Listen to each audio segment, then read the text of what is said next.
Heartbreak Hotline. Hello? Girl, I do not want to do it tonight. We have got to talk about the heartbreak that we're suffering from as a nation. Okay?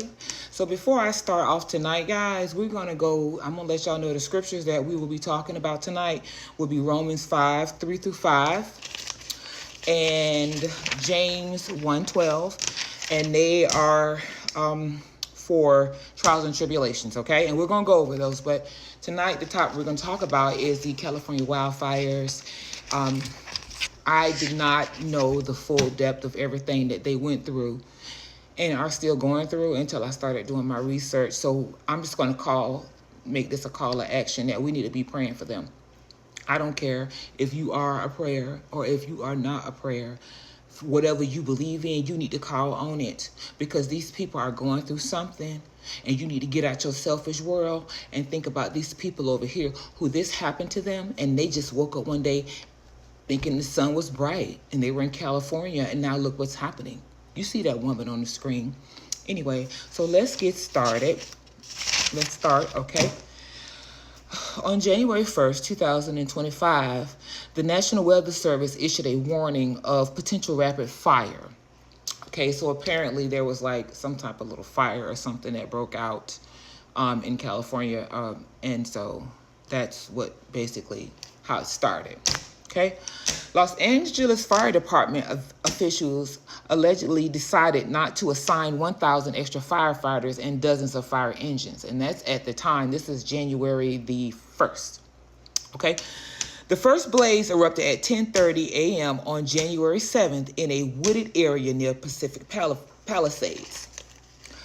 By 7:30 p.m. that evening, the fire had spread to almost 3,000 acres of land. Now, this is land, okay? This is land where people's homes are, okay? Around 6:30 p.m., this is still happening on January 7th. Around 6:30 p.m., the Eaton fire erupted in the Altadena area.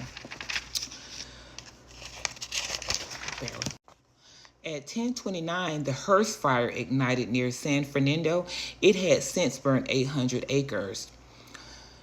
On January 8th, the death toll had climbed to 5 people. The Palisades had burned more than 17,000 acres, and the Eaton fire had burned 10,600 acres. The Sunset Fire, which also had erupted, had engulfed 43 acres. All 3 fires were at that time at 0% containment. More than 2,000 buildings had been scorched and tens of thousands of residents forced to evacuate. More than 330,000 of people were without fire at that time. Still on January 8th, the water supply was deleted. And speaking of water, I wanted to address one issue that they had with water. When the fire broke out, the reservoir, the Santa Ynez Reservoir near Pacific Palisades, was empty. It was under renovation. They were working on it. So that was another issue that they had. They didn't have that.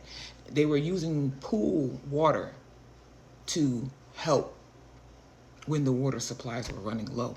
The firefighters were doing a lot. But I just wanted to make that a key point. And also, budget cuts. One moment.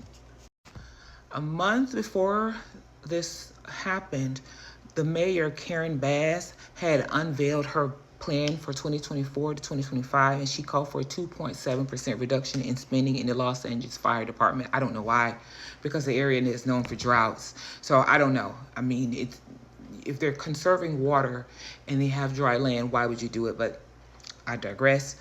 And that actually resulted in $17.6 million in budget cuts. So they didn't have enough budget to cover this. This is manpower, overtime hours, and training people. On January 9th, the Kenneth fire ignited in the afternoon and burned more than 1,000 acres. California Governor Gavin Newsom revealed that more than 7,500 firefighting personnel and almost 1,200 fire trucks deployed across Southern California On January 9th, President Biden announced the approval of a major disaster area for that area. And on January the 10th, the Palisades fire was at 6% containment and had scorched 19,978 acres, while the Aladina and Pasadena-based Eaton fire had burned, bear with me because like the names are a little different, 13,690 acres, and it was 3% contained. On January 10th, LAPD announced they believed the blazes were started intentionally, and they did start an investigation. Fire crews were still fighting the Kenneth fire. On January 11th, more than 100,000 residents remained under evacuation. On January 11th, officials confirmed the death toll was at 16. On January 11th, the Bureau of Alcohol, Tobacco, Firearms, and Explosives announced it would take the lead and investigate the fires. On January 12th, the death toll was at 24. On January 12th, reinforcements from Ukraine, President Vladimir vowed to dispatch 150 fighting personnel from Ukraine. And on January 12th, our billionaire, Mr. Elon Musk, also vowed to deploy a fleet of Tesla Cybertrucks equipped with Starlink terminals. So help was coming in and reinforcements. January 13th, a new blaze named the Auto Fire broke out in Ventura County and scorched about 56 acres. January 13th, the total count, more than 40,000 acres were destroyed. Only 13% fires of more than 23,000 acres in the Palisades fire was contained. On January 13th, the wind gusts dropped, and President Biden also approved a revised disaster declaration stating the federal government would fund 100% of debris removal and emergency protective measures. As of January 14th, firefighters continued to brace for the Santa Ana winds. January 15th, the death toll was at 25, and as of today, more than 170,000 people are still under evacuation. Fire teams will continue to work to make progress. These firefighters deserve our respect.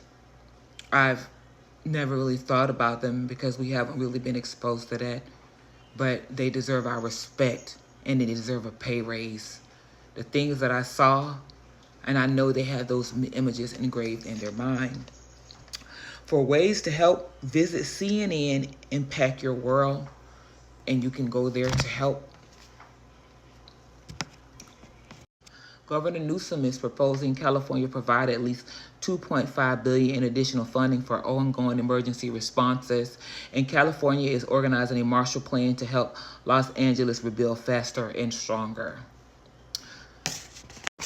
In the Bible, fire is used as a metaphor for trials or tribulation, and so Romans 5:3-5 says, "We also glory in tribulation, knowing that tribulation produces perseverance, and perseverance, character, and character, hope."